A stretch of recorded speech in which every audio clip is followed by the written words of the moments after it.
The top freshman prospect preview is continuing over here on the No Ceilings NBA Draft Show.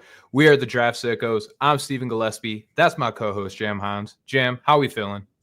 Feeling fantastic. We got a great show lined up. It's football Sunday. The 49ers pulled out a close one today. I'm ready to roll. Let's rock.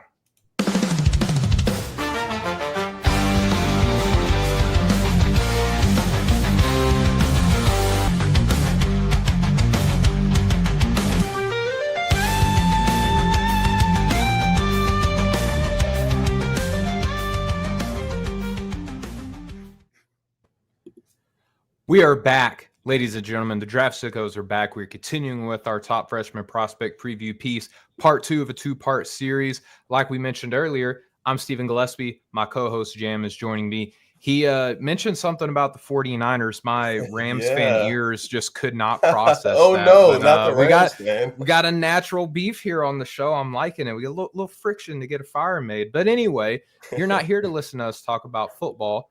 You can go over to X and do that. We're here to break down our prospect preview pieces over here that we're doing the preseason on No Ceilings NBA YouTube channel and your podcast player of choice. Thanks for joining us live here on Sunday evening. If you're with us live, if you're here on a Monday, we love you all the same. Please feel free to come hang out with us on Sunday. But before we dive into today's players, Jam, why don't you hit us with some housekeeping? Absolutely. Over on the site, NoCeilingsNBA.com. Maxwell has his No Stone Unturned. The Wings Part 3. Metcalf also with the new man on campus. Nate Ament, one of my favorite players in the class, also one of the more polarizing ones early.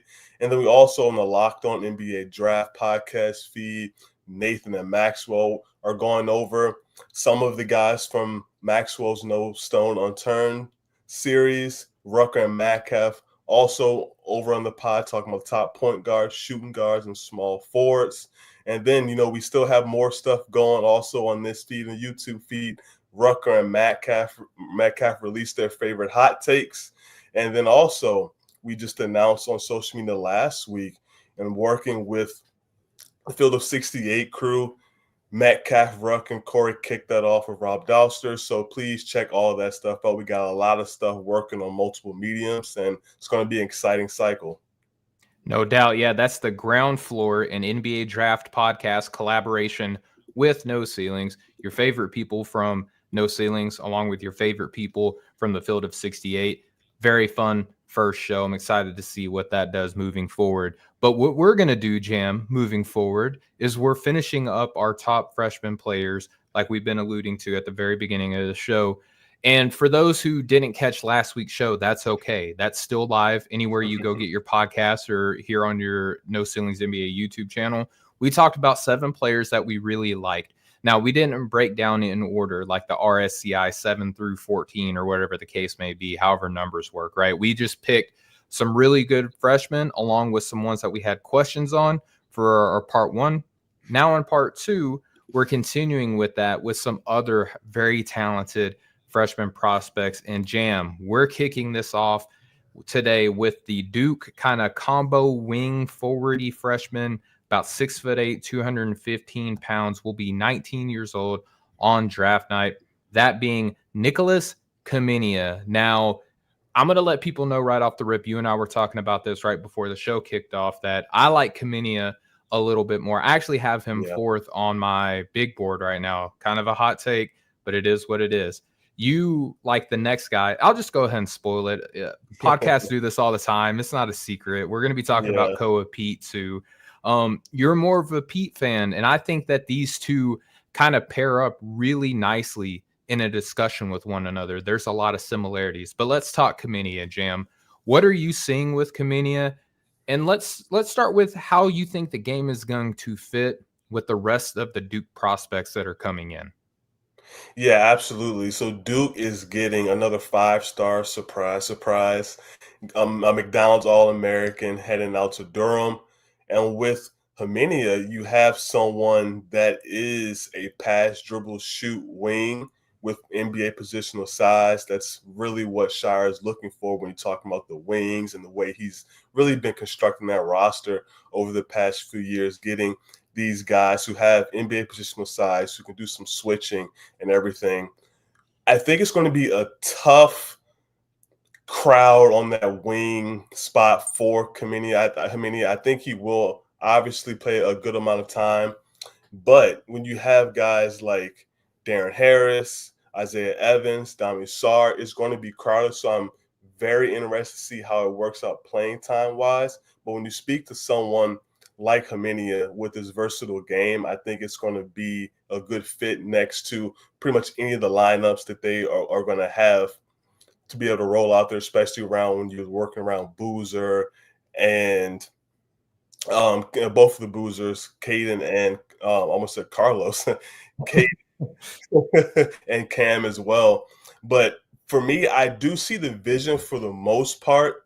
I can't get top 5, top 10, which is some of the buzz coming in. Maybe that'll change for me.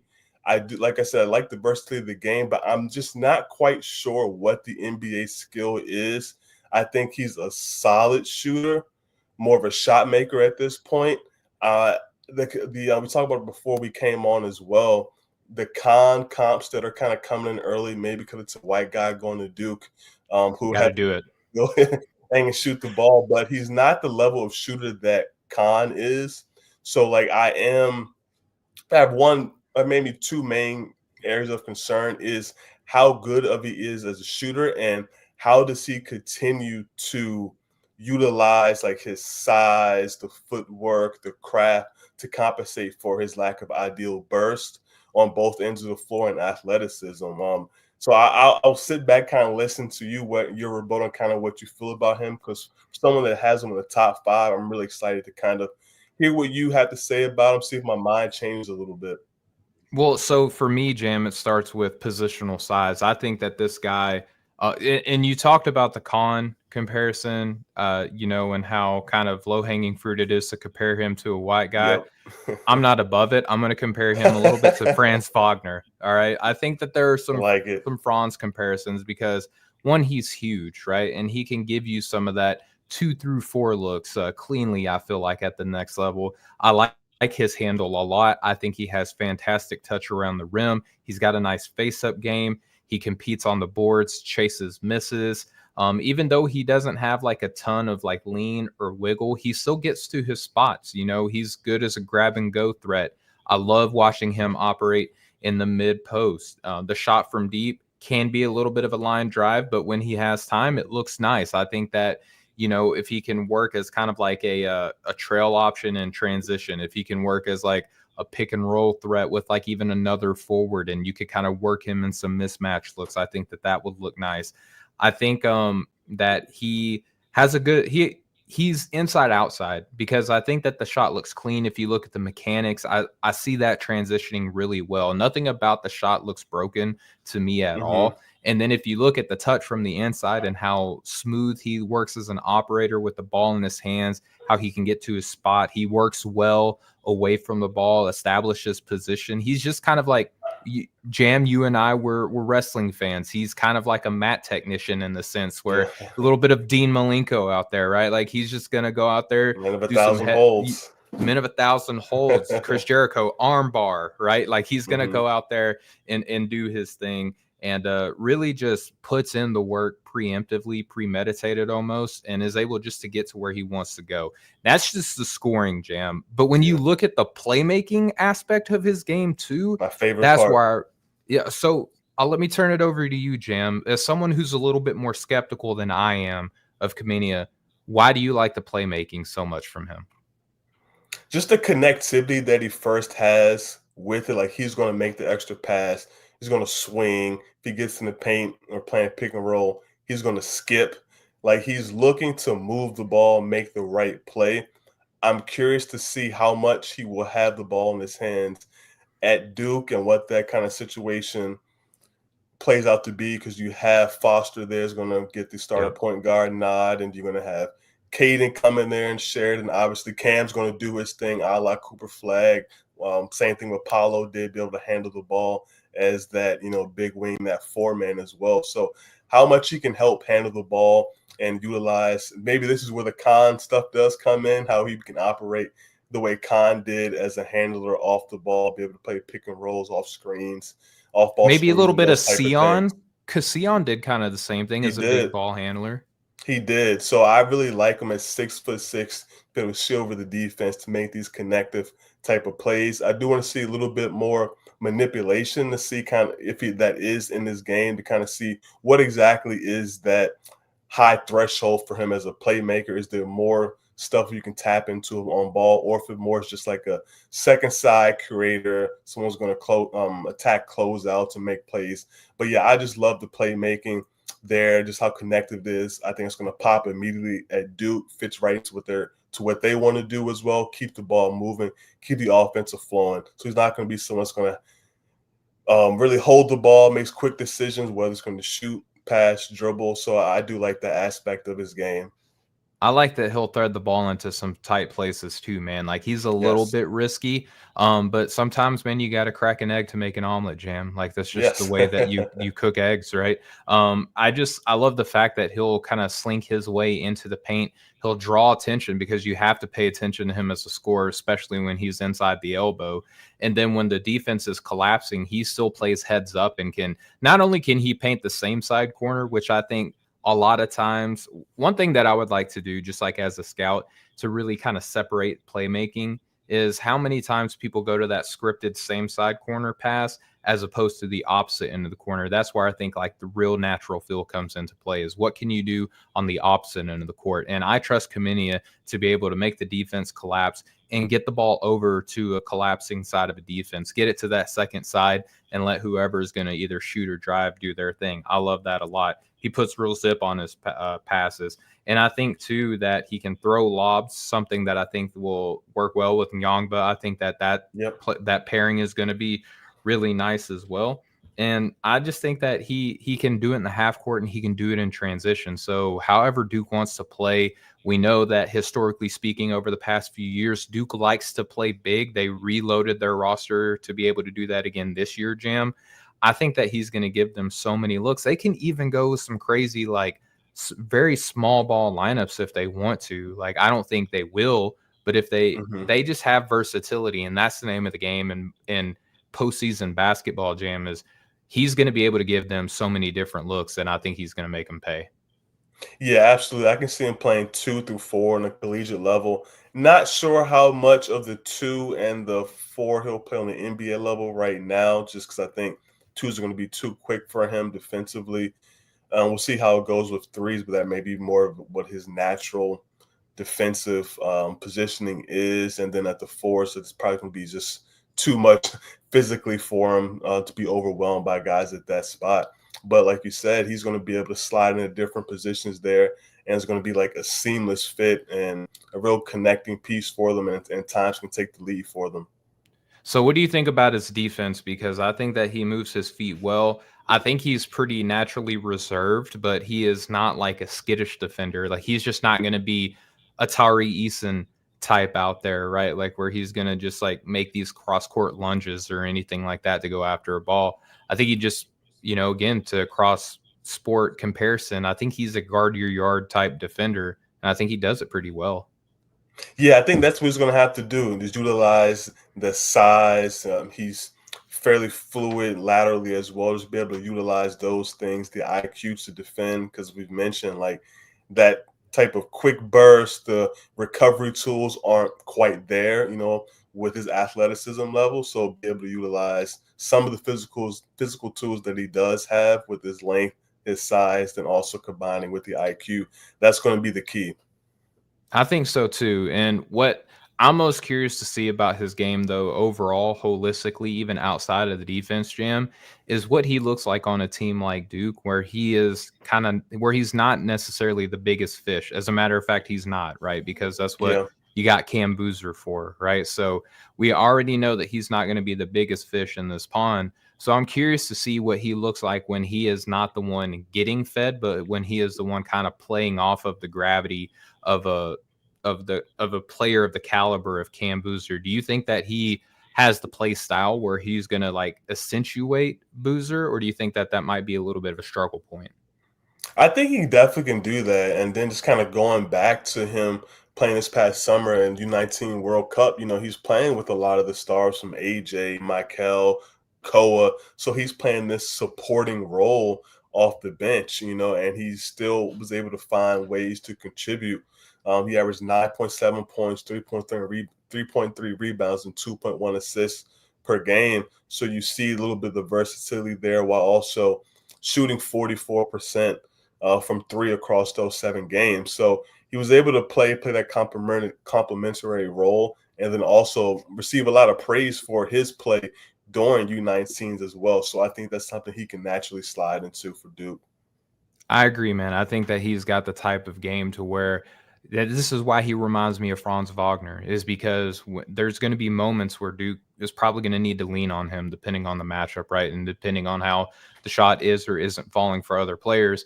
I think because he can handle the ball, that he can take pressure off of some of the other ball handlers for this team, that he's going to be able to free up some of the defensive pressure from his teammates, and he's going to make them look good. And I think, again, because he has that good touch in the paint, that he does just have like this natural intelligence to where he can leverage his body, he can leverage his length and create tough, unique finishing angles compared to some of the other players in this class. I think that he's going to be able to do a lot of really good things. He's very toolsy. To me, he's one of these players, Jam, to where we just kind of need to see it in the context of college basketball to really have an understanding of how he's going to project. It's one thing to look at high school film, as you know, Jam, and see immediately how someone could translate. There are just so many tools for Khamenia. It just depends on what tool Duke needs him to be, if that makes sense, to see what his draft stock looks like down the line. Yeah, and I have one more question for you about him. Sure. So you have him at 4, is that correct? I see him kind of Or tweening top between 5-ish? I thought you meant position wise. On I the have board, him. yeah. I have him 4th on my board right now. And again, I know that that's not popular with Michael Brown, but if we're looking at what transitions well and kind of seamlessly to the NBA, if you can be big and be versatile and have a dribble pass shoot aspect to your game and have some semblance of a defense, I think that that's a cleaner package than even though he's dynamic and even though he's shown a lot to be excited about, we've seen highly touted guards not pan out the way that we expected them to in the NBA. So I think Brown is going to have a little bit more of a hurdle to clear, so to speak. So I have Khamenia at 4, understanding that there might not be the strongest floor underneath him to go to that spot. I just trust size and intelligence in today's NBA, and Khamenia has that in spades. Is there a certain 3-point threshold that you're looking for? Or I'm just curious, like if there is, don't think the worst case scenario, but Sure.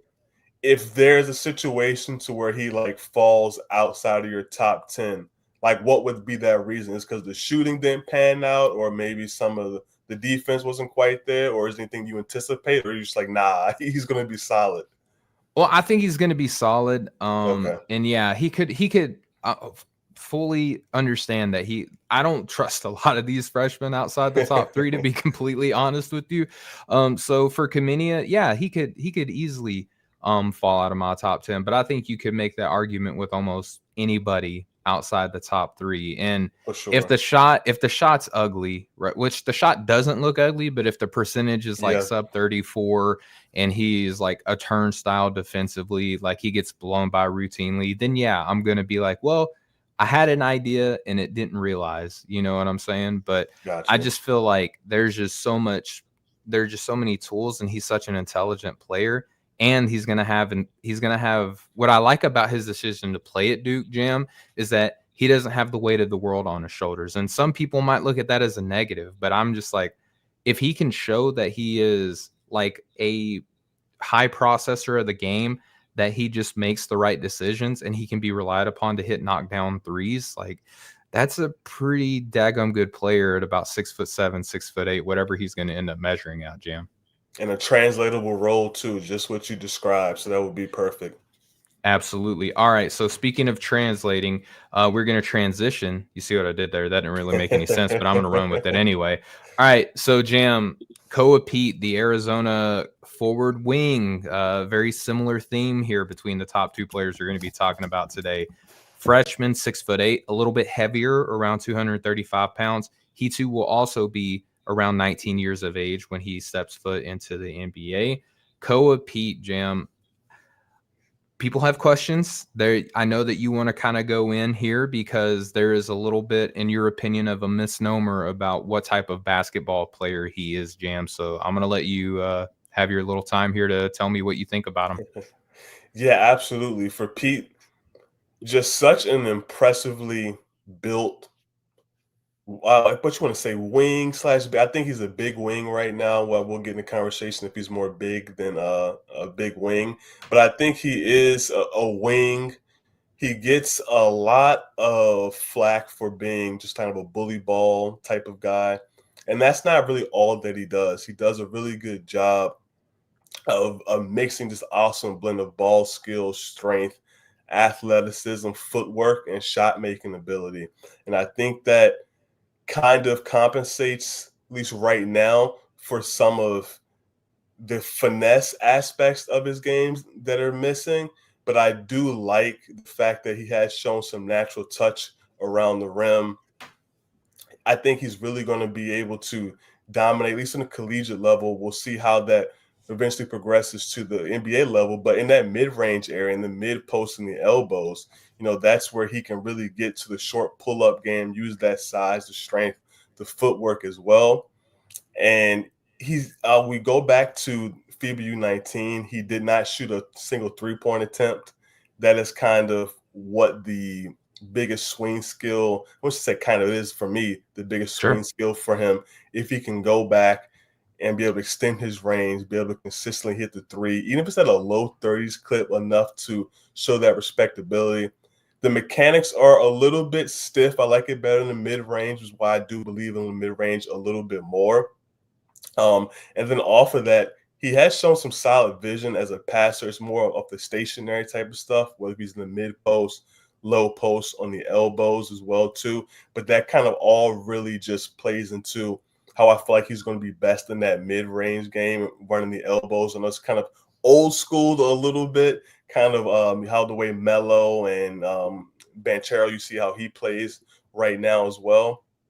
And then on the defensive end, I think there's a lot of possibilities with him because he's big, he's strong, he's long, he's athletic. We'll see how switchable he can be. And for me, when we talk about being a switchable defender, like onto guards and those type of things, it's not necessarily about switching and getting the stop. Because when you think about that, how many bigs in the NBA are truly switchable? You can go and rely on them to go get stops on guys on the perimeter. You just want guys who can get out and switch and make it difficult, make the guard earn it in some type of way, take a tough shot or play him to the help. You don't necessarily have to go and get the one-on-one stop there. I think he can do enough of that. So I'm excited to see what that looks like on the collegiate level. And then one thing I do love about him as well, too, last thing, is the grab and go ability that he brings. You have that freight train coming in transition where he does have that Euro, which some of the finesse does show up there, the footwork there, and be able to use Euro steps. He can bump and finish as well, use both hands around the rim, and then also finish with power as a play finisher too. So I think there's a lot of different aspects of his game, lots of versatility to his game that I hope will continue to come out with Arizona.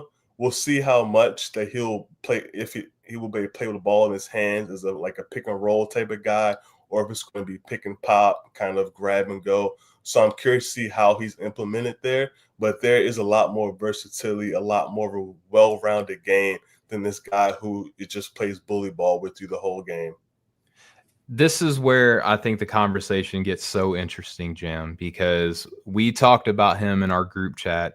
I want to say like a month, 2 months ago, where we were talking about him. And there's a few people that take a lot of exception to the fact that Pete is like a bully ball guy. I want to tell you, Jam, like I do see a lot of bully balls, but I feel like the conversation is that that's all he can do. And I think that's where the exception is for folks like you. And I believe Corey is on the side of things as well. I do see a lot of bully ball though. Like I think it's like if you watch his film for an extended period of time, you do see that. Now, as someone who loves physical basketball, I think that that's okay. And I think it should be okay that he does play that way. And I think people should be like, yes, he's able to handle himself. He's already a grown man out on the court, right? Yep. But how else is he going to round out his game? I don't know if it's going to be with the shot. For one, like you mentioned, FIBA did not show a lot of three-point shooting at all for him. When you do watch his high school film, the shot is very rigid. A lot of 90-degree angles, I will say, like in his shot loading up. This is very sharp. His elbows look like they're made of glass, you know, like he'll cut you with that shooting motion a little bit. But his shoulders are so broad and so strong. And I was talking with like a very prominent, skills trainer over the weekend, Jam. And one thing that he said is like, sometimes people look at basketball like it's a beauty pageant, but it's not. It's a war, and like you have to go out there and win a war. And I think that Koa Peat has the tools to go out there and win you a war. Now, we would also be remiss though, Jam, if we didn't talk about how important it is if you're not going to be a center, right? How effective are you going to be at spacing the floor? I know that that's the swing skill, right?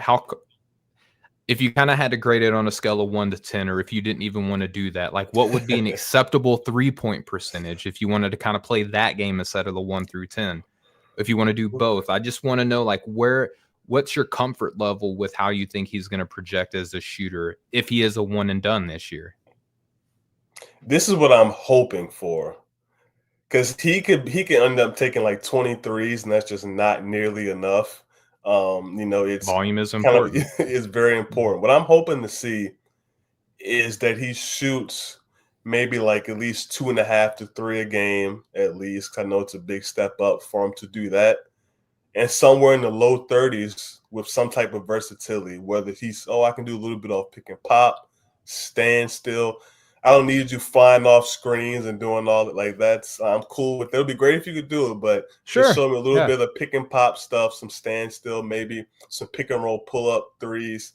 Like I said, even if it is low 30s, as long as you're showing that versatility and the willingness to shoot, I think we really can work with that. Because at that point, you are showing you are a shot making threat from 3, and people will have to respect that from different sets and actions, and that continues to open up the game for himself and his teammates and keep the floor space as well. Is there a number that you had in mind? I think for him and Khamenia, like 34 is kind of that magic number. I don't need you to be. We're going to talk about a guy who I'm very confident is a shooter, and someone I'm going to probably need to pour the bottle of water on myself to cool me down. Really win a little. Yeah.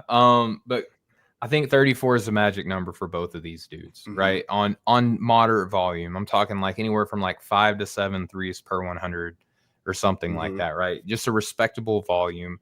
But I do think, and this is why, again, I love that we led with these two, is because I think their games are so comparable.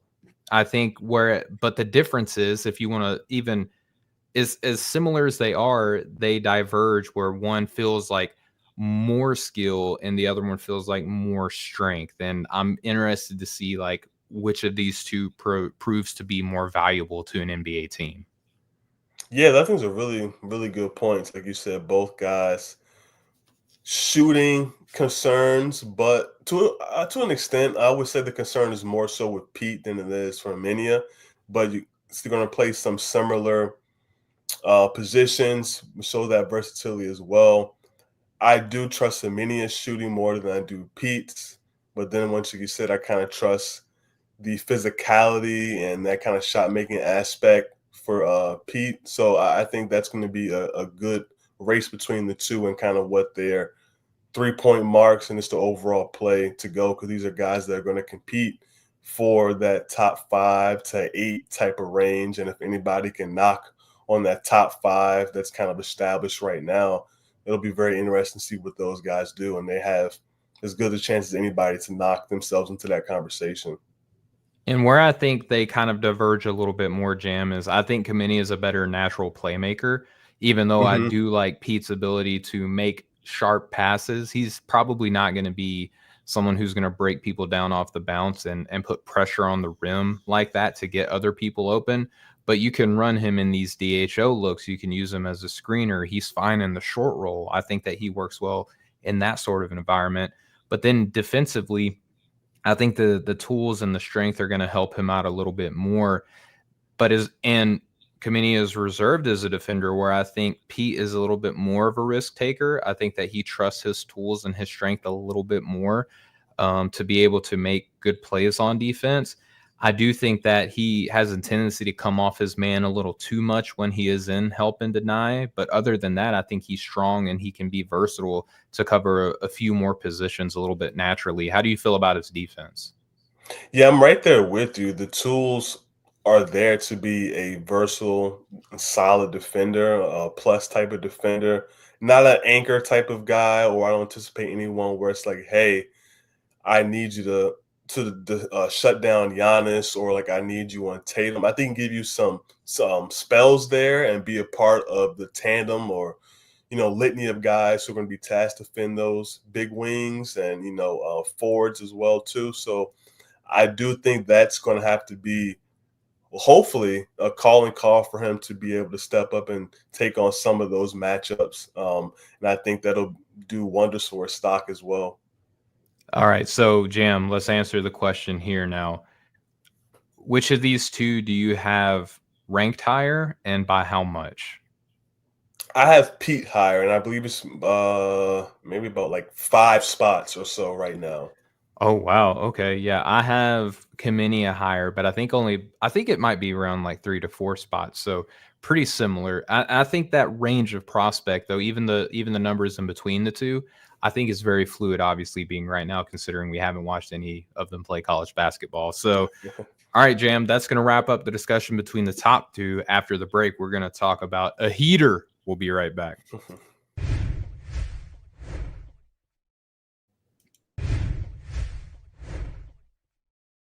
All right, Jam. Number 3 over the past 2 episodes, the third prospect that we talk about. I don't know why. I just think I just naturally put the player who revs my engine. So a little bit more. That's reserved for the number 3 spot in the show breakdown. Today's number 3 prospect, Jam, is Braylon Mullis, the UConn wing.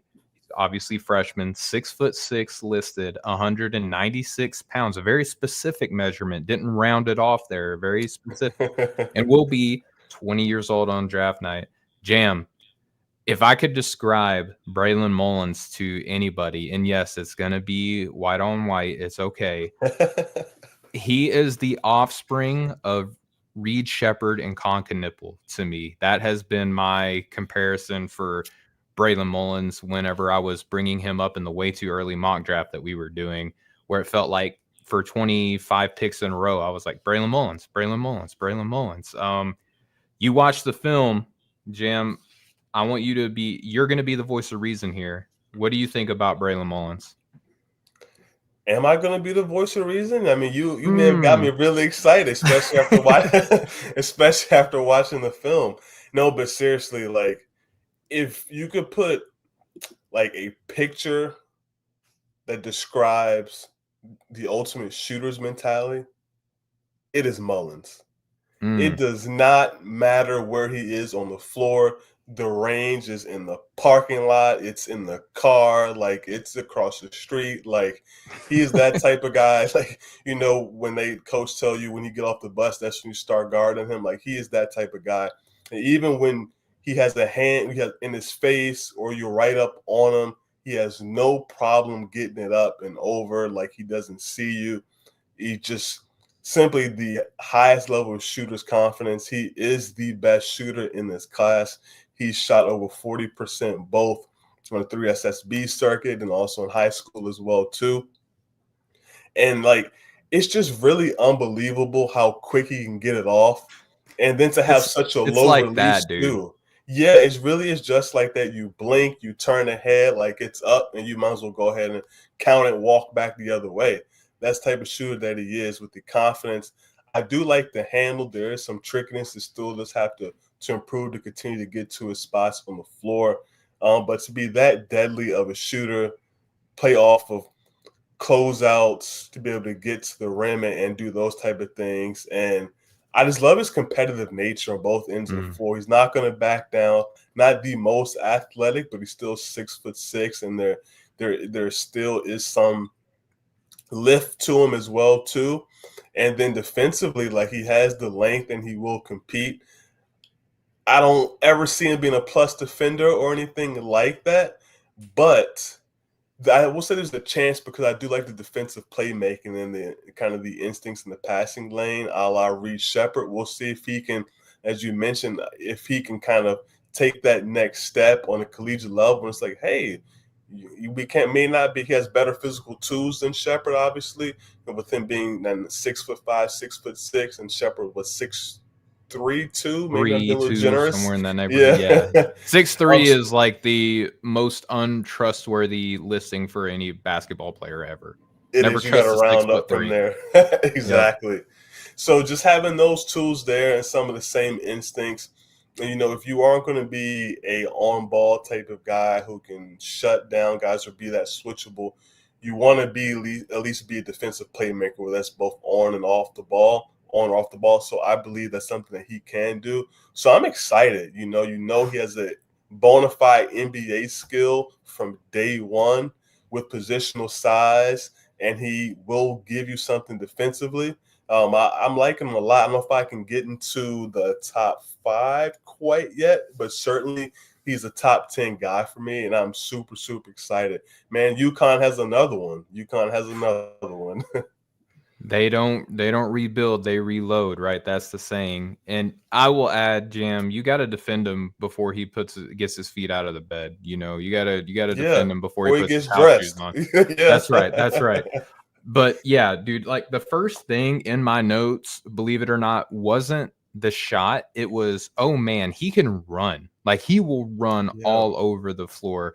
And I saw Corey posted on Twitter the other day. It was like this little dancey gif of With the elevator screens. Yeah, he was like, Yeah. elevator screens, and I was like, oh yeah. And Rucker even was like, yeah, we're starting to get a little bit of a movement here. I don't have him in my top 5, Jam, but I do have him 6, and our boards have not been submitted yet. I could easily, like, just retool 3, 4, 5. Like, I could slide it as 6 and still feel just as good, and put Michael 4 and then Braylon 5. I just, dude, the shots.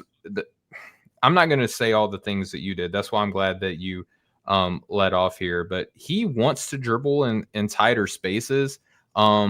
And he'll even experiment with towing the baseline a little bit. So the handle is better than what I think people are going to assume upon first glance.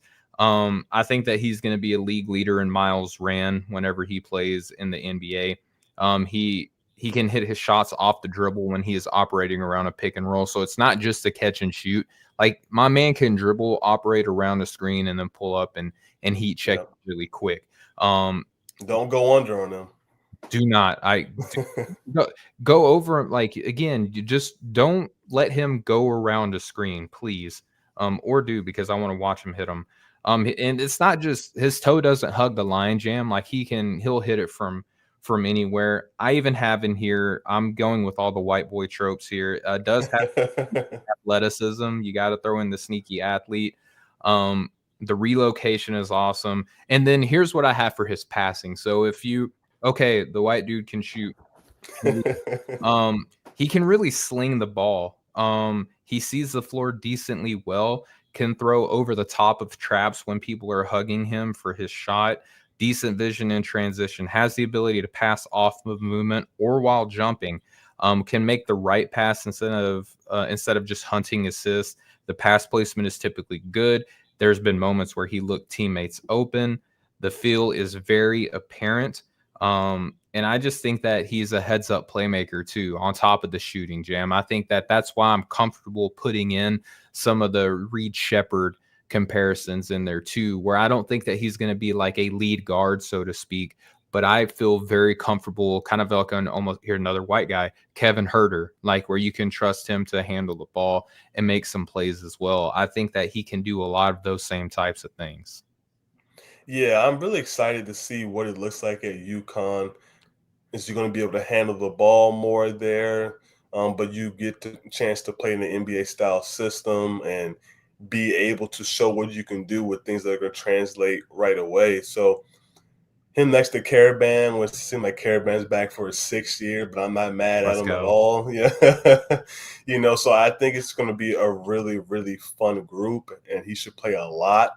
I can imagine several games where he's leading the team in scoring. He probably will be a top 3 scorer on that team, but hopefully they just, let him rock, let him cook, let him go ahead and get those shots up. How many threes a game do you think he takes? I'm going to say like 11 per 100. Like that's Yeah. going to be, I think he's going to Yeah. be an 11 threes per 100 type of a player. And I think that he'll shoot like somewhere in the neighborhood of like 37, 38%. Like that's just kind of like my hunch coming in. But the UConn fit, Jam, I'm glad you touched on that because obviously the defense is going to be the more apparent thing. This is where I think like the lack of strength is going to hurt him the most.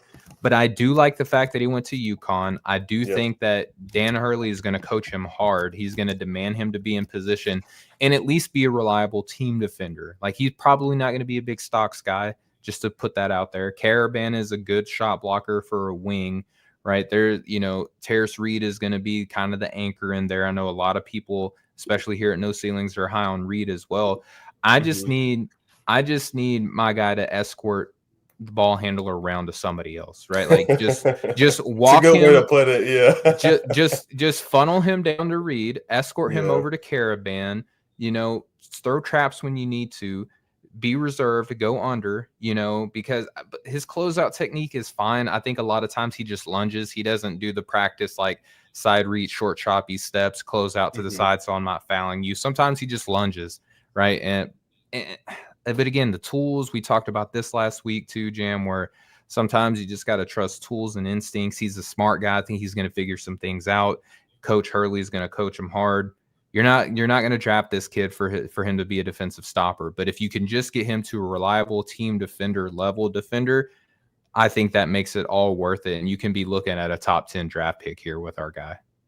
Yeah, you hit everything on defensive end. I won't have too much to add. Is like you said, this is just a good bet for him to go to UConn. I love that, get coached up defensively with the tools that you do have, show that competitive nature and that effort level defensively. Hopefully he measures well, 6'6", hopefully with the plus wingspan. And then, I think that's all you can ask for defensively. All right, right on. So Jam, we're going to go away from one of my favorite players to one of the No Ceilings favorites. And this is where, fellas, if you're listening, I'm sorry. I need a little bit of help with Tounde Yessoufou, Jam. And I know that you like him a lot more than I do, right? So, and this is why I like doing a show with you, man, because, we're not always like-minded in the sense that we rank all these dudes the same, but we're going to help each other out along the way. We're going to give different perspectives. And that's why I like doing the show with you, man. So help me on Tounde Yessoufou. I know that he's like the new Ant-Man, right? And he wants to be like Anthony Edwards. I get that he's big and physical and rocked up, but help me, man. I need help. Yeah, the aesthetic clone of Ant Edwards. But when I think about Tounde, like the words that come to mind are just like tenacious, relentless, ferocious, powerful. Like that just describes not only his game, but is also his mentality out there on the floor as well too. A two-way wing with a really large upside, especially defensively. I will start offensively though with that physical frame, gets downhill, can body people, bump, get them off his line, get them out of the way. He's shown some touch at the rim, likes the Euro, the spin move as well. I think he's best when he gets downhill with those slashes and being that physical presence. He also has shown a pretty good pull-up game, mostly out of the mid post. He does like to do that, similar to what we talked about with Koa Peat as well. Guys that likes to use their physical prowess in that mid-range area to bump people, use the footwork, use the shot-making stuff. So he's really good at that, especially posting up smaller guys. And a terror, as you can imagine, in transition with that type of athleticism. I think he's a great athlete. Maybe on the cusp of being an elite athlete. That's what I'm going to see and kind of figure out. But, explosive vertically as well, too, once he gets to the rim, capable of using both hands. Like to see the left hand come more consistent, but he is capable of using it and is willing to use it as well, too.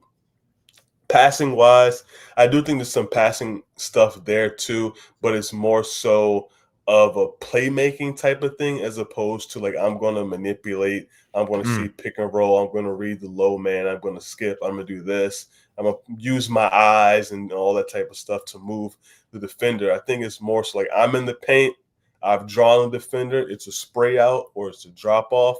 So I'm looking to see what can he continue to do and level up as a playmaker off his offensive prowess.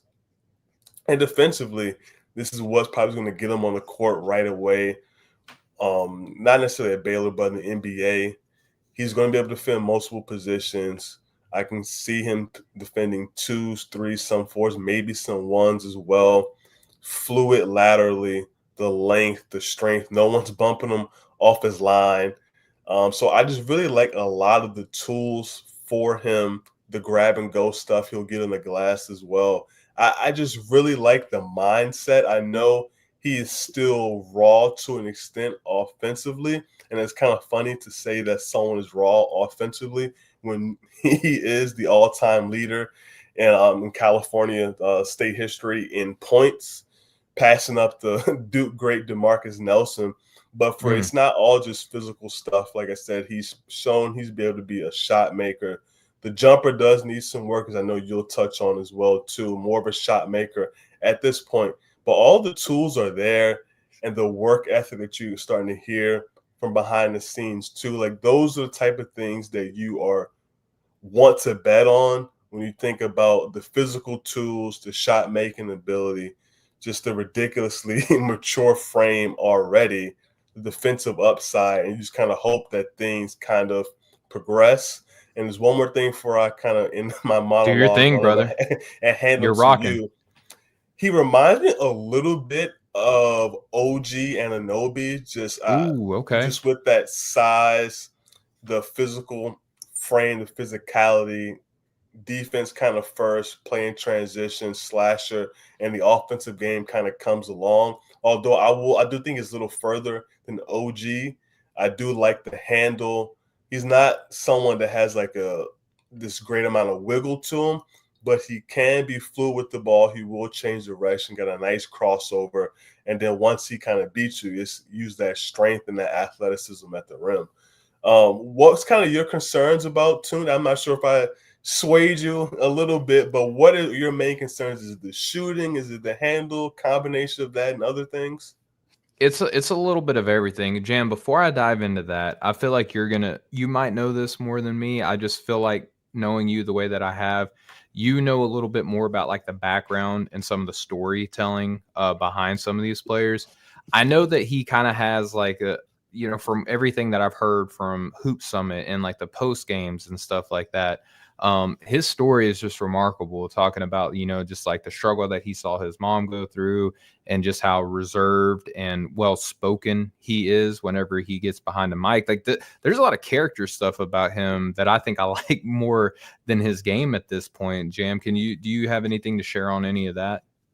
I think you hit the head right with that. Like just his growing up in that type of situation from the outside looking at Tunde, just the amount of kind of sacrifice he's seen his parents do for him, wanting to pay it back for with them, just kind of the grind, the hustle. You're not going to take anything for granted. And that comes across on the court, and like I would love a chance. I'm sure we at some point someone here get a chance to interview him. I'm hoping, but it Yeah. seems like from the outside, just like an absolute great kid and a great young man, I should say. And you want to bet on character. Like the last thing you want to do is bet on a talented guy and they, for lack of better words, they're a-hole. Like Mm. they're just not the type of person you want in your locker room.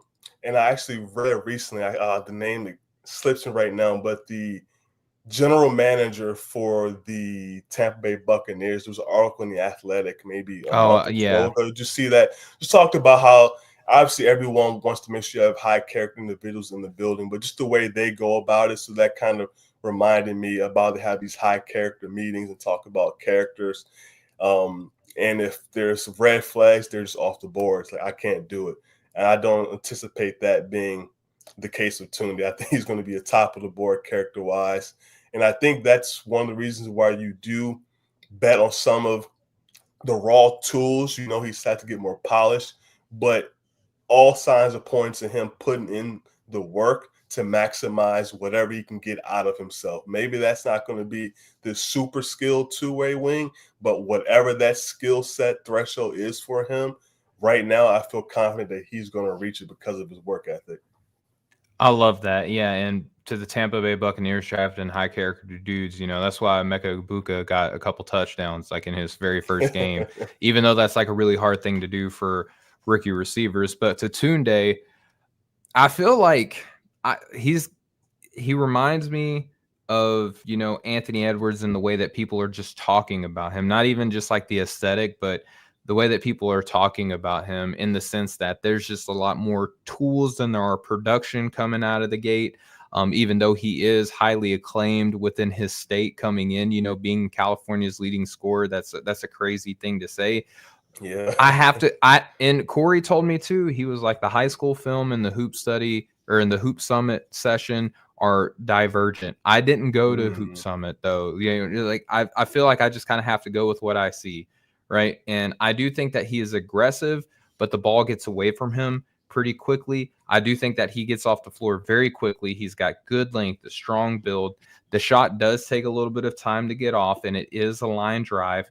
The dribble can be kind of high.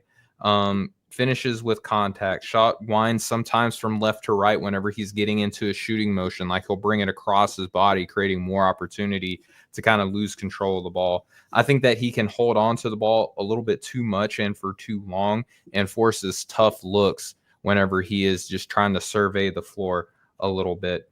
I think that he feels the most comfortable when the game is fast. Like when things are more erratic, that's when he feels more at home.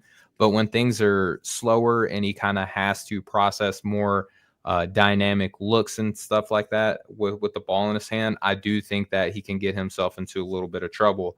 You touched on something that I have in my notes, and it's like we're seeing the same thing in a lot of things, is that there's not a lot of wiggle with his handle, but he does go to his Euro and his spin move, and those are kind of his go-tos.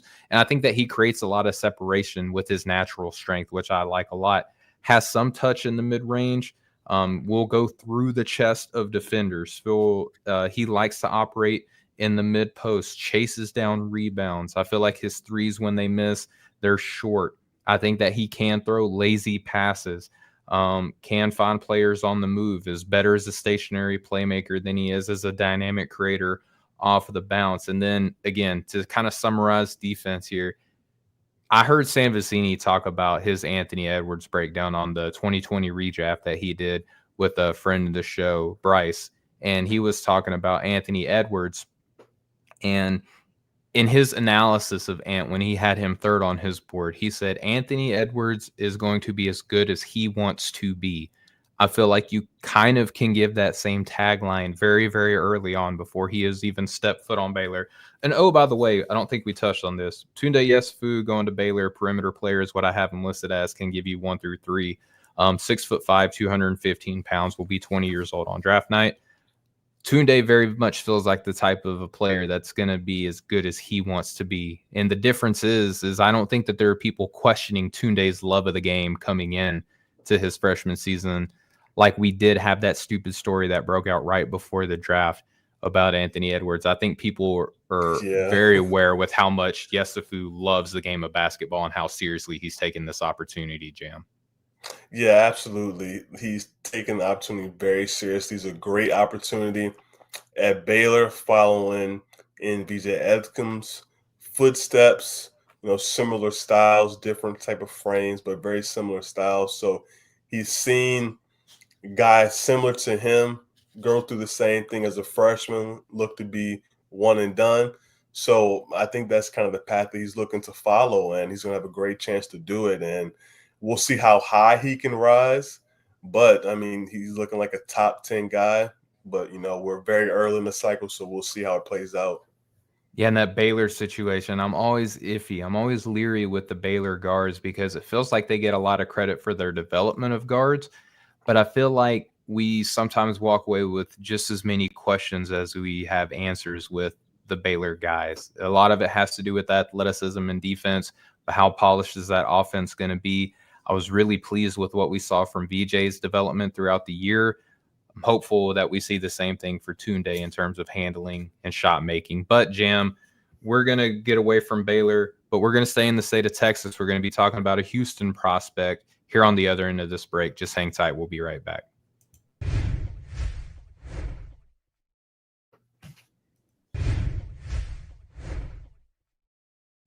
All right, Jam, we're back. We're continuing with our top freshman breakdown. We just talked about Tounde Yessoufou playing at Baylor. His in-state freshman rival, we'll call him rival because for a more fun story, Cenac Jr. playing at Houston. I have him listed as a forward/big man, and we're going to talk about that here in a minute, Jam. Listed at 6'11", 240 pounds, will be 19 years old on draft night. Jam, if we can just, before we even dive into his game, I want to get a little bit more like conversational about the way that we look at his style of play. I already hear the detractors in my head with, and it might even be me as the season progresses, but I can already hear going to be the knock on Cenac's game. Jam, it's going to be this: can he do the big man things well enough? That's all I can imagine people saying throughout the year. Is Great question though. he's a jump shooter. Can he do the big man things good enough? And you said that's a great question, so let's lean into that, Jam. Why do you think that makes for a great question? Because if the shooting doesn't pan out, you want to make sure that it's something else that he can hang his hat on, and that should be the fundamental big man things. That's thrive as a play finisher, that's rebound, set good screens, be a rim protector, or at least a shot blocker on a true protector, and just do those things of playing hard. And then it's just all the kind of tools and budding skill set that he has that we've seen on the high school level. It doesn't always result in production on a night in, night out basis. So when you aren't having that offensively, you're going to have those other things fall into place. Like I said, hitting on the glass. And if he's going to be a stretch big, we'll talk more about it later. But if he's going to be at the 5, you're going to be counted on to rebound a lot more. You're probably going to be the primary rebounder out there. I guess depending if the other team is fairly, if the other guys on that lineup with you have positional size. But if he's the only big, he's going to have to rebound consistently, no matter if the shot's going in or out. So that's what I mean as far as like him going to have to do the big man things consistently because of the shot. And I'm just not quite sure if I want to say I think he is willing to do it. I mean, you're in high school and star player and everything like that, but you just have to see more of it. And I do believe being in Houston is going to help him both offensively and defensively. And I think he couldn't have chose a better place to go for him. How do you kind of feel about him doing the quote unquote big man things? Do you think he does a good job of it and needs more of it, or are you okay with the level that he's doing to that? I think there's a lot there. And Jam, I'm going to respectfully go away from that question, and I want to go back to something that you just said right before that. You said you're happy with the Houston decision, and that's where I think that was going to be my next question to you. Look at us already building our chemistry here. This is great. This is great.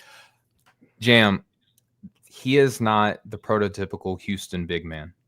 That's the bad thing. The good thing is that he's not the prototypical Houston big man. So Coach Sampson is going to demand probably some changes. And that's what has me, I'm not even going to say worried, because if he's coachable, he's got a great coach and he's gonna shore up the deficiencies in his game. I'm just worried, Jam, that it might be so much that he might have to play a couple of seasons to get all those things down. Now, does an NBA team want to see him get all those things down, or they're going to look at the progress that he makes in 1 year for Coach Sampson and think, well, if this college coach, who's great, I'm not slighting him, but if this college coach can get this much out of him, can we shore up our staff? Is our staff good enough to get the rest out of him? Because, Jam, I'm looking up and down my board, like, where's the next big man? Who's the next big man to challenge him, Jam? Yeah, that's that's one of the big mysteries of the class. Is like, what does this big man situation look like? How high is the highest big man going to get drafted? Is it going to be in a tier by themselves? Like, what does that look like? And when you talk about Cenac, you're talking about someone who not only has one of the highest ceilings of any big, but of any person in this class. He has a top 5 type of talent, 6'10", 7'3" wingspan. He's a big that moves like a wing. And we talk about, we led it with the shooting. Yeah. Shooting does seem legitimate. Like honestly, I just want to see it in the college level, but he shot 36.4% from 3 via synergy on 33 3-point attempts, and 45% on guarded 3-point catch-shoot 3-point attempts, which I thought was pretty interesting too. And he's also, to be 6'10" big man, he's shown the ability to hit stuff off movement. And it was a game against, I believe it was the first game against Columbus. He's running to the corner, still on the move, catches, drifting, hits the 3, nothing but net. It looks good. So you see all these movement flashes with pick and pop too, and he's very comfortable shooting. So it seems very legitimate. Just want to see a larger sample size and if they can truly be counted upon. But when you have someone like that with those type of tools and then the shot blocking that he does bring, with the length and the timing, the mobility, he has the makings of what you're looking for the most part, in a modern big, that rim protecting, shot blocking, stretch big.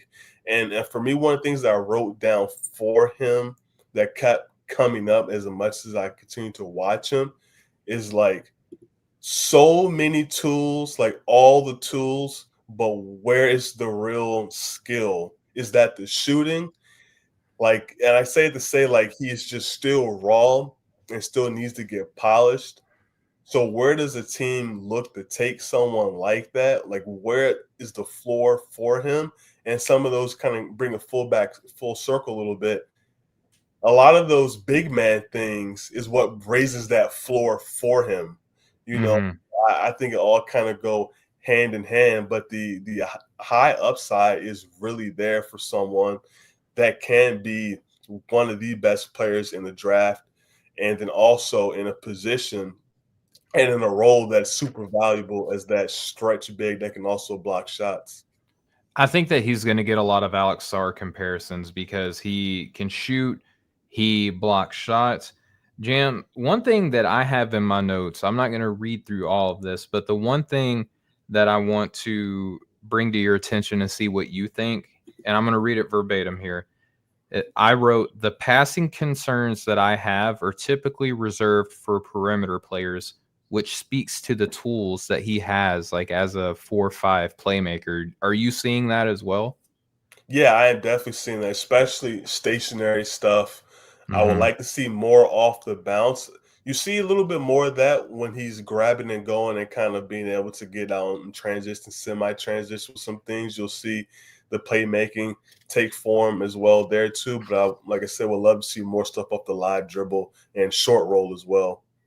And I think too, man, that like the offense, he's got good hands, which I think is good. He moves well. Like, you can't get to the offensive stuff that he can get to and have poor footwork. So I think the post footwork is going to come and once he adds strength, and I think that his frame looks like it can support some more strength. He might be a little high-waisted, which might impact his ability to really rebound with like the high-end rebounders of the NBA. But I think that, he he can do some good things defensively. Coach Sampson, I think, is going to really work out the second efforts that he chooses to give selectively, but the tools are there. And the last thing I have in my notes, Jam, is that I love the decision to play for Houston to improve the physicality, the big man aspects of the game. I like that fit. I want players to go somewhere where they're going to be coached and challenged. And I think that's what NBA teams want too. People don't want to just see you go somewhere where they're just going to let you do whatever the heck you want, make millions of dollars and walk out the same as you walked in. I don't think that Coach Sampson is going to allow that to happen. He's going to get such good coaching there. I want to throw one name as part of maybe this comp blend or just kind of a reference point that I'm kind of looking at. How do you match up him to someone like Kel'el Ware, especially the freshman year at Oregon? Like, do you think they're kind of similar profiles coming in and maybe some similar concerns? I think that what Kel'el Ware had is one, better positional size, better strength. I do see what you're saying though with the defense, like the being the shot blocker and the 3-point shooter. I do think toolsy. Very toolsy, but the thing that I like about Chris is that I think that he's a better mover. I think he's a more fluid athlete, whereas just slightly more lumbering. I hate to put it that way because Ware is obviously like a talented dude, but I think that he's smaller but quicker, and I don't know if you necessarily need that out of 5, but that's what you're getting in my opinion between the two. But that's a fun comparison. Jam, we're gonna move on to the next guy. We got 2 more dudes that we're gonna break down here, both guards. Brayden Burries going to Arizona, guard, 6'4", 205 pounds. Love his build, by the way. Will be 20 years old on draft night. Yes, Jam. Let's talk about this. And the very first thing that I have in my notes is sturdy build, followed by quick and shifty and good body control. Like those are the first couple of things that I noticed just watching him both dribble, get to his positions in the paint. I'm going to go ahead and tell you this now, Jam. Like, I think Brayden Burries might sneak up on some people. I don't think that this is a name that we should be comfortable having so far down our draft boards and think, yeah, there's probably nothing there. I think that Brayden has some real game.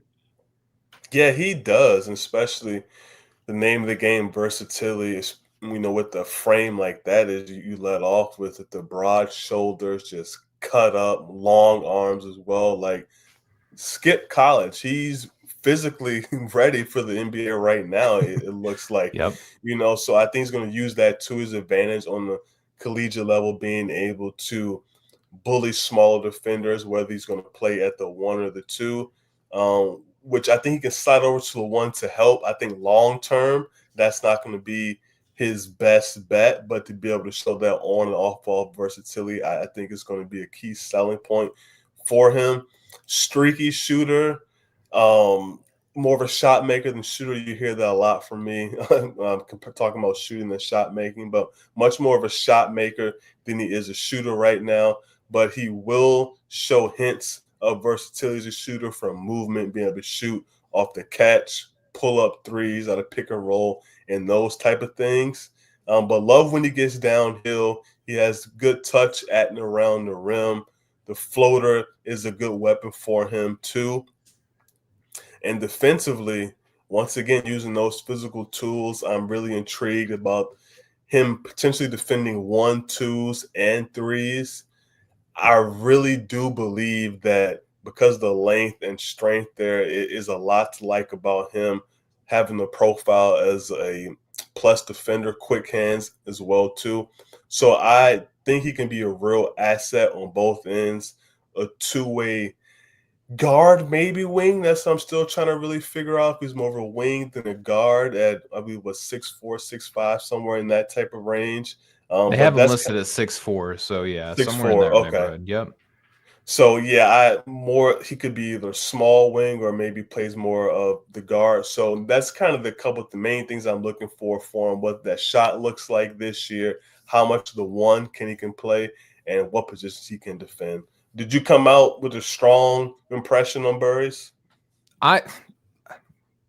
It's kind of one of those things, Jam. We talked about this a little bit, just kind of offline, is that I think the guard depth in this class is going to be the big difference maker. And that could be two things. Like, do we see the NBA just go best player available? Again, we're way early, guys. Come on. It's the beginning of September. But this is just kind of what I'm seeing. This is where my mind is kind of turning right now. I really like the guard depth in this class.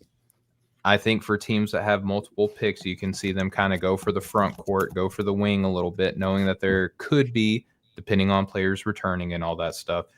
But even some higher end upperclassmen guards are going to be in this class too, and I like them. Yeah. But I could see Brayden Burries either just being selected because he is one of the most gifted, talented ball handler scorer prospects within this class if everything breaks right, or I could see him returning because he might be an early second round dude. And what's the point of doing that if you can come back to Arizona, get another year of experience under your belt, maybe even take on a little bit more of the offensive load if everything goes right? I could just see so many pathways for Brayden to really to explore. But why I let off the way I did, Jam, is like there's a lot to like about him. Has range. I think the shot is a little bit flicky, but I think that he can be a little bit reliant on the jumper at times, which I don't like because I feel like he is a good contortionist. He uses body shielding incredibly well. He can go with either hand. He has nice handle and crossover moves to where he can get to almost any spot that he wants to get through. I like his Euro step and rip through moves. Finishes at top speed, which a lot of these prospects in this class aren't doing. And he can really push the break, and he has a lot of speed. I think that he sees openings in the defense well, almost like a running back where he sees a hole, he hits the hole, right? I think that when he passes, he paints the corner well. He's a decent job at pressuring the defense. I think the passing is going to be a little bit of kind of the swing skill for him because I think the offense is there.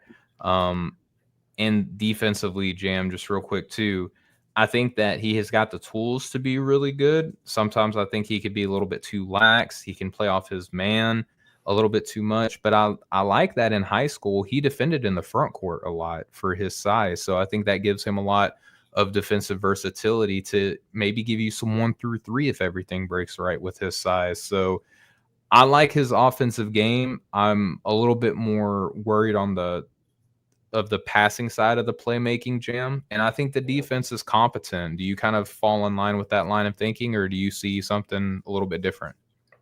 No, I fall right in line with that, especially defensively. There are a lot of tools to really work with. The Arizona, they lost KJ Lewis, so they're looking for more guys who can defend on the perimeter and have that versatile skill set out there. I'm excited to watch. It's one of the first times I really got to watch. I'm seeing him in passing, so I was excited to get into his film and then come across even more excited about what he could potentially bring to Arizona, really from day one. And more likely will be a multiple year guy, I think, unless he kind of really shoots the cover off the ball to an extent. Yeah.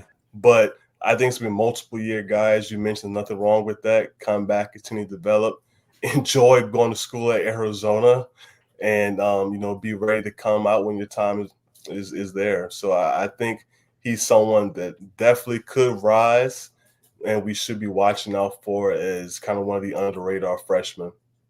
I'm just going to put this out, Jam. I'm not going to rule out a one and done year. I think you're probably right that it is more likely for multiple years. But again, I just looking at the offense, there's a complete offensive game as far as scoring goes. If I could see my man average, 4 to 5 assists a night. And this is where I'm curious for the Koa Peat commitment is that who is Coach Tommy Lloyd going to trust with the ball in his hand to do more with it between these two guys? Pete's the higher end recruit, and he's got the more NBA projectable game, I would say right now. But you want to win games, who are you going to trust to get to their spots a little bit more? And that's where I think Burries could really grab some of the spotlight away from Pete, so to speak. Yeah, can't rely on Caleb Love this year, so nah, dang. Some things are gonna have to change. Sorry, Rucker. Yeah, I'm sure he's heartbroken on that. All right, so Jam, we're gonna talk about going from Rucker's team to my team. We're going with another Razorback here. to close out the show. Meleek Thomas going to Arkansas, another guard, freshman, 6'5", 185 pounds, will be 19 years old in his rookie season. Jam, another product of the overtime elite, and I don't think that I'm not going to rule it out, but it's been a few years removed since we've seen NBA ready prospects come out of their debut season from the overtime elite. But what they have done is they put out a flurry of college ready players from the overtime elite going in and being contributors as soon as they hit the floor for their college. Now, we talked about Darius Acuff Jr. last week, Jam, and how we like him with the ball in his hand. Well, here we have Meleek Thomas, who probably wants the ball in his hand a little bit, but we did see a lot at overtime elite of him moving off the ball. I want to start with, do you think Meleek Thomas's game fits with what Calipari likes to do with like these multiple guard looks? Yeah, I think it definitely does. And as you mentioned, with him playing with OTE, being able to show his ability to play off the ball a little bit as well too, especially the way he shot the ball with the confidence and the percentage that he shot at OTE to 38.2% on 8.4 3-point attempts per game, which is pretty crazy. And it's not just stand still, catch and shoot, a lot of versatility, off the bounce, step back, off screen. So a lot of good stuff there. And he's going to have to be able to space the floor when you talk about him playing next to guys like Acuff, DJ Wagner's there. You would imagine Billy Richmond is going to get some more run out on the perimeter. And then even you bring in a guy like Malik Ewing, who I really do like, transfer from Florida State, who can operate as a hub. And so he's going to have the ball in his hands and Carter really Knox. Exactly, Carter Knox. So he's going to have guys who he can play off, who can really make the game easier for him. But at the end of the day, he's best with the ball in his hands. So to have that versatility, to be able to go and oscillate between on and off ball, be able to play multiple guards that Cal loves to do, I think that's going to be a very, very good fit for him. And I'm just really curious to see how it does end up playing out when it's time to close out games. What's the lineup look like? Who's going to be on the bench? Who Cal's going to ultimately trust? And I do think that Meleek Thomas can be one of those guys that he trusts all year long, and especially late in games. And I think, too, Arkansas has a unique opportunity to be in 5-out looks often because opposite of Malik Ewing, you also have Trayvon Brazile. You brought in Nick Pringle as well to kind of help flesh out that backcourt. But then you're right. You got Carter Knox, you got Billy Richmond, you got Acuff, you got DJ Wagner, and now you got Meleek Thomas, who does have a nice handle, does like to dribble, gets to his shot off of the bounce well, and gets it quickly, takes tough shots, takes deep shots, runs well off of screens. Even though his jumper Jam, it's kind of like a twist to his base as he's doing it. I don't know if he's like trying to lunge and compensate for strength, because even though he is 6'5", he is a little thin. I do like his float game. He does have good touch on that. He does have a propensity to just kind of like stand and wait, which I don't know if that's necessarily going to hurt him in a Calipari system, depending on who the ball handler is going to be. He might just need to be standing and waiting and ready to knock down an open three. But I do worry about the strength component to his game. Even though he is kind of twitchy and quick, he does have good stop-start ability. He does keep his balance well when he is doing, pull-up shots. Whenever he is stopping and rising up, he keeps good balance. I like his core strength. I feel like he has to give a lot of effort, though, when he is putting up contested shots in traffic, for it to not even necessarily be like the most efficient look, if that makes sense. Like, he has to work hard for a shot you kind of hope goes in, but you don't necessarily feel like it might go in. So I'm kind of curious to see how he handles the physicality of the SEC on a night in, night out basis. Jam, what do you make of that? And then you can kind of take it and run with the playmaking and what you feel about his playmaking ability. Yeah, that physicality in the SEC, that's going to be something to really watch for. You mentioned he's 6'5". I'm not sure if he's quite that tall. We'll see, but he is long, so I think somewhere in that 6'3", 6'4" range. But yeah, like to be able to hold his spots defensively, offensively as well too. That strength is going to be a key component in the SEC. They're going to test you right away, so we should know pretty easily and early on, whether or not he's going to shy away from any of that contact and how he's going to play against it. And, with him, I'm talking about one of the most natural scorers in the class with that handle, the shot making ability. And I think with him, that propensity, as you mentioned, to take tough shots, I'm a little bit concerned how that looks next to him and Acuff, who can do the Yeah. same thing, and how that kind of really plays out and where they find that balance. If it's like, I take a tough shot, you take a tough shot, I may And hit, you Wagner may not too, hit. Exactly. he's a little So bit that's more good. reserved and wants to play more kind of like set up people. So I'm curious to see what that three-headed monster looks like there. Yeah, so that's one of the more interesting kind of tandem of backcourts and competitions there. So I think even with that, there's going to be a chance for him to take a step up as a playmaker, considering all the scoring that's going to be out there. I like him more as a playmaker than more of kind of a pure passer. I want to see more of the manipulation stuff and kind of pocket passes, play pick and roll, and kind of do more of the point guard s things, but really more the lead guard things. Because when you have the ball in your hand, you're going to be expected to make quick decisions, the right decisions, get others involved. So I want to see that more consistently from him and reading the game. Because for me, most of his passing upside, it was more like, all right, I've created space. I'm looking to score, but now I've done my job, which is great. And then he passes it off. But I want to see more of that setting up, the facilitation, and hopefully does get a chance to do that. Do you think he already does that? Am I maybe overlooking some of the stuff, the point guard stuff that he already does? No, I don't think so, Jim. I think you might even be giving him a little too much credit based on what I saw.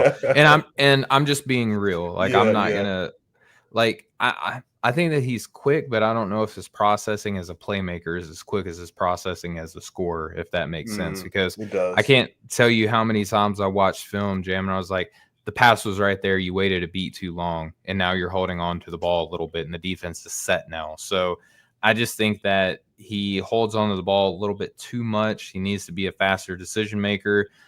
Right now he's more comfortable passing when he's holding the ball as opposed to still dribbling, which as a guard, that's not something that I typically like to see. So I think that the playmaking is a beat behind and he needs to develop a little bit more strength. I like the confidence as a scorer that he has, but that's not the type of archetype that NBA teams are valuing right now. I mean, even Cam Yeah. Thomas, who I think is probably getting dinged too much right now for his style of Mhm. play in the NBA, he's having a hard time being a leading scorer for a team and being able to negotiate a second contract effectively because his team just isn't valuing that right now. So if I'm looking at that and I want to get to a second contract, DeAndre Ayton, I'm looking at this situation right now and saying, how can I hone in how can I make other people better? Like, yes, you can make the argument that, hey, when I shoot, it gives people the opportunity to get the rebound and then get a putback or something like that. I'm just not the biggest fan of the playmaking with where it's at right now, Jam. And then on the other side of the ball, again, this is going to sound ugly, but it is what it is, man. Like I think that he plays with his hands down a bit too much. He gets blown by a lot. The physical frame is concerning. He loses his man off the ball. He gets turned around easily. He goes foot over foot whenever he's playing laterally to like stand in front of his guy, which means that a crossover is really just going to be a detriment to him. And when he does get beat, I don't see him fight enough to stay in the play. And I just think that he's going to get hunted on the defensive end.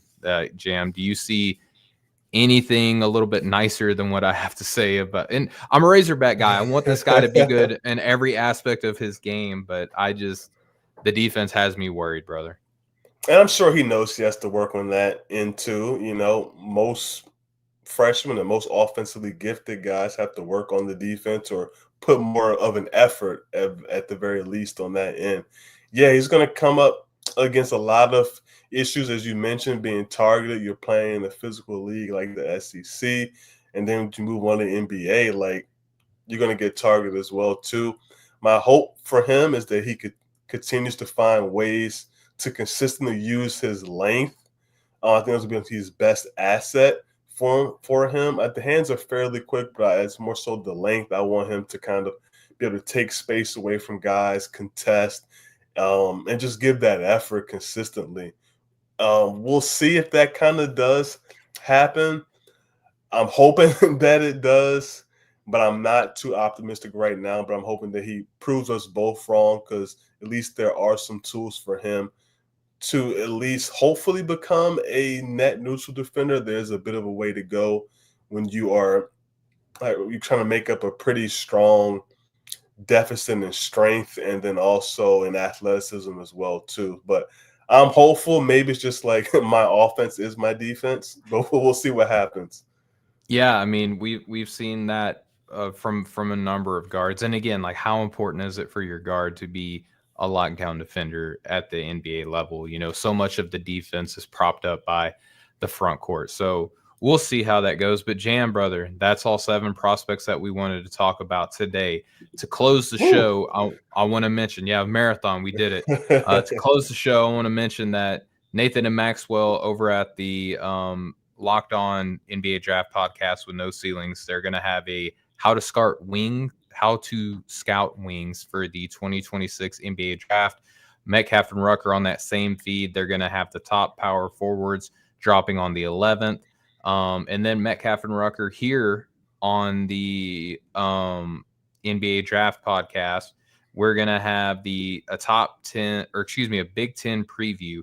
And then next week, Jam, you and I, we're going to be back, same bat time, same bat channel, talking about the top returning prospects. Now, these aren't going to necessarily be the ones that we feel are going to be like the most impactful or like the biggest risers or anything like that. What Jam and I want to do, we're talk about the names that you're going to see on big boards first. If we can call them mainstream returning prospects, we might do that. But we have a full list that we're going to be talking about. You're going to have to tune in and stay locked in for us to be able to share that information with you. But Jam, Wednesday